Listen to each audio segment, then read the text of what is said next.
Nina, as we speak, officials are preparing the execution of Glenn Rogers. Today, Governor Ron DeSantis officially signed the death warrant for Glenn Rogers, nearly 3 decades after his conviction rocked the Bay Area. Yo! Welcome to the series Crime and Pizza, where true crime drama is thicker than double cheese, and today we kick things off with a character whose name sounds like a heartthrob, but whose face screams run 3 blocks. Glenn Rogers, aka the Casanova Killer.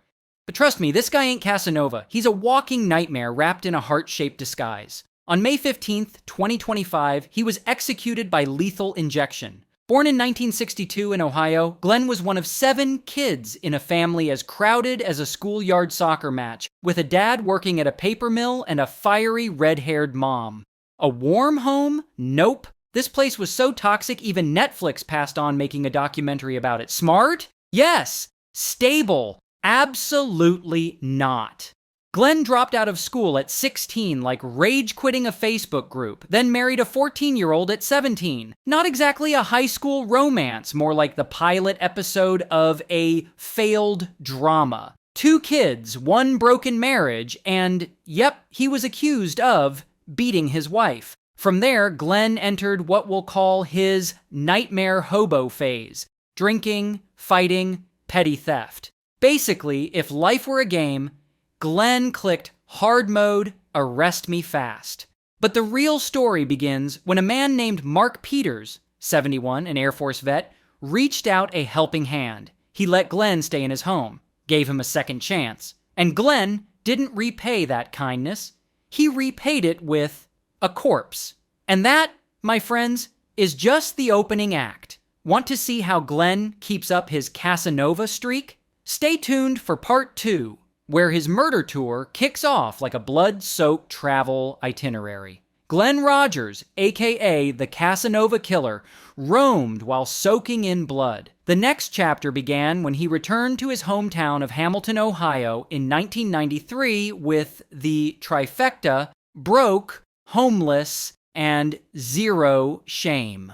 His mom shut the door on him. But lucky for Glenn, and very unlucky for someone else, a kind man named Mark Peters, yes, 71, Air Force vet, basically the national uncle we all deserve, let him stay, gave him a room, a fresh start, and most importantly, trust. If you've ever seen a horror movie, you already know what happens next. The kind-hearted character always dies first, and yep, not long after Glenn moved in, Mark disappeared. Car, gone, guns, gone, coin collection, also gone, like a robbery where the thief already had the safe code. Police scratched their heads. But in January 1994, a massive plot twist came from inside Glenn's family. His brother called the cops and casually suggested, maybe check that old cabin in Kentucky? Boom again. There, they found Mark Peters' body tied to a chair and stuffed beneath furniture like a morbid version of home decor. The body was already decomposing. No doubt about it.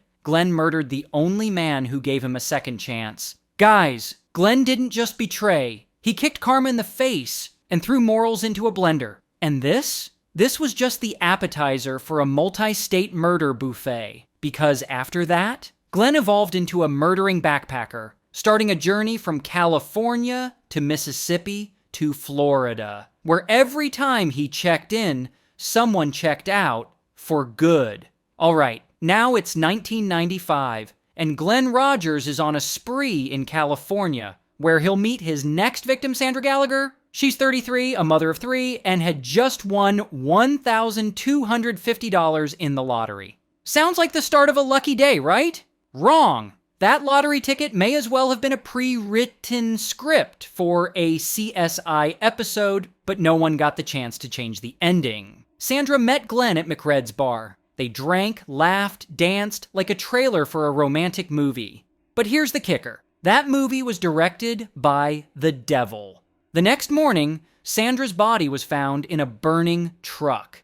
And if you think that was just an accident, sorry, Glenn didn't just torch the truck. He torched it to destroy evidence after raping and strangling her. Think that was the end? Not even close. Glenn vanished from the scene like a runaway ninja. While police were still trying to read the VIN number, Glenn had already flown straight to Mississippi. Anonymous, unnoticed, like a contestant in the dark edition of The Amazing Race. There, he accidentally met Linda Price, a single mom of 2 with tragically poor taste in men. Glenn only needed a few sweet words and a couple of beers before Linda invited him to move in. Sounds like the early days of Tinder romance, but the ending went straight to hell. On November 3rd, Linda's family called the police after losing contact with her.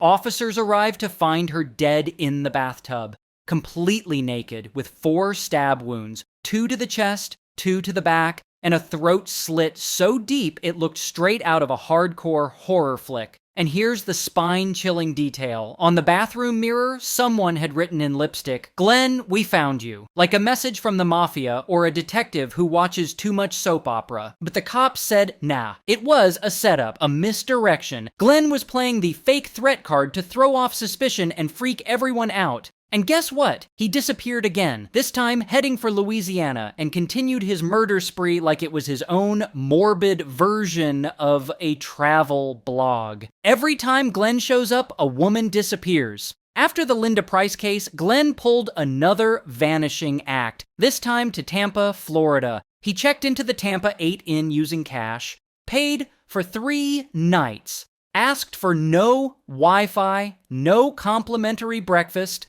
clearly not here to chill, just to kill. Then he walked into a bar called Showtown, USA, where a group of women had just finished their shifts and were chatting and unwinding. Among them was Tina Marie Cribbs, 34, a mother of 2, worked as a hotel maid. Tina had no idea she was about to star in a real-life CSI episode nobody wanted. He flashed his charming smile, told some wild stories, bought drinks, then picked Tina like selecting a cocktail off the happy hour menu. Tina agreed to give him a ride back to his motel, and history records her final words to her friends. "I'll be back in a bit." Spoiler, she didn't come back. 2 days later, room 119 reeked of blood, and the scene made the CSI team freeze. Tina lay face down in the bathtub, stabbed multiple times from front to back, blood splattered across the tiles like Glenn had tried to recreate a crime scene version of Jackson Pollock's art. All of Tina's personal belongings, purse, rings, watch, were gone. And the motel clerk remembered vividly. Glenn told them not to clean the room yet and hung a "Do Not Disturb" sign before vanishing with Tina's white Ford Festiva. That's when the FBI started playing their own version of bingo. Which state's next on Glenn's kill list?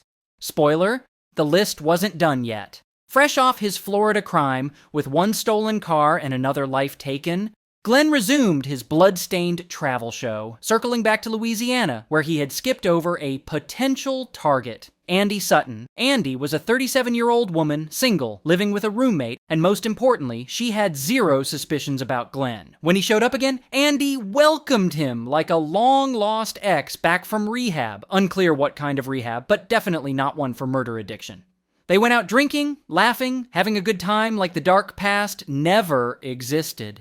Glenn slipped into the role of perfect boyfriend, at least until Andy's roommate passed out on the couch. The next morning, the roommate woke up to a horror scene. Andy was dead on her waterbed. Yes, waterbed, bloodskate, soaking the mattress like someone had tried DIY tie-dye using human blood. Andy's chest was slashed deeply with a sharp object, followed by 6 stab wounds to the back. It was like Glenn was practicing real-life Mortal Kombat finishing moves. The roommate's purse also went missing, once again proving Glenn wasn't just a killer, but also a lousy thief with 0 boundaries. Luckily, this time Glenn didn't make a clean getaway. Neighbors saw him loading things into a white Ford Festiva, the very car that used to belong to Tina, the Florida victim. And yep, police started connecting the dots. Louisiana now joined the club of states with bodies linked to Glenn. Okay, now it's time for the drama to level up. After checking out of crime scene number 4, Glenn Rogers continued his death road trip, this time heading north to Kentucky. But instead of stopping for fried chicken or snapping selfies at the welcome sign, Glenn was greeted by police like a VIP guest. On November 9th, 1995, Kentucky officers spotted Glenn driving that white Ford Festiva, the one he'd borrowed from Tina. They flipped on the sirens and lights, told him to pull over, and Glenn, he floored it like he was possessed by the devil from GTA. The chase lasted 13 kilometers, pure, fast, and felonious energy. Glenn swerved and dodged like he was in a stunt audition for America's Got Arrested. But too bad,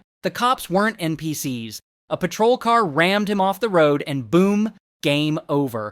Police dragged Glenn out like pulling the final boss out of a dungeon.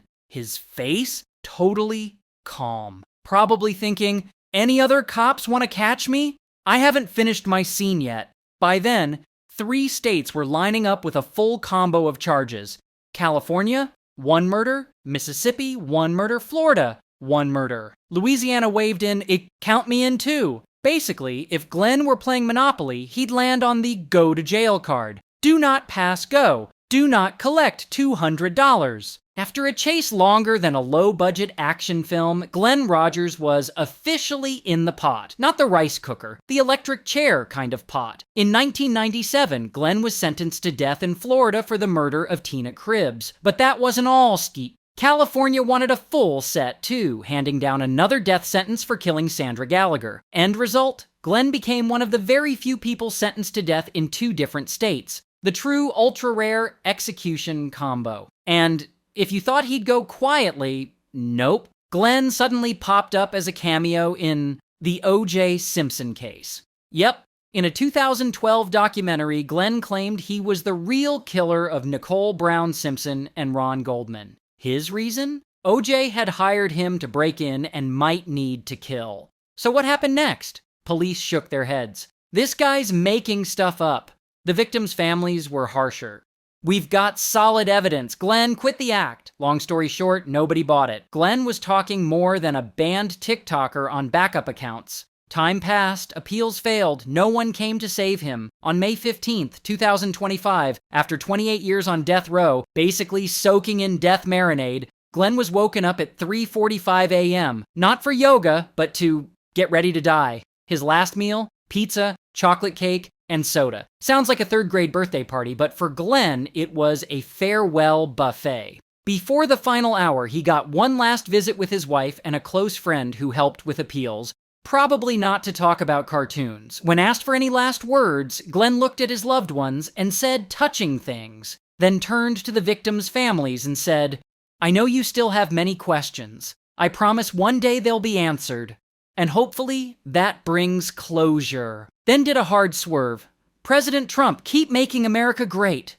That was the curtain call. Glenn lay still. The drugs were injected. His face paled like he just heard TikTok was permanently banned. A prison staffer shook him and called out, Rogers, Garkey! But there was no response. Glenn Rogers was officially pronounced dead at 6:16 p.m., age 62. And that, my friends, is the end of the Casanova Killer. A man who lied more than he breathed, a killer wrapped in charm, and living proof that no matter how fast you run, the end still waits at the finish line. Like if you think that pizza was way too good for a killer, subscribe so you won't miss the next mind-bending crime case, and comment if it were your final words, what would you say? See you next time in another episode where crime always comes with a price, and even Glenn's Oscar-worthy act couldn't dodge the final curtain.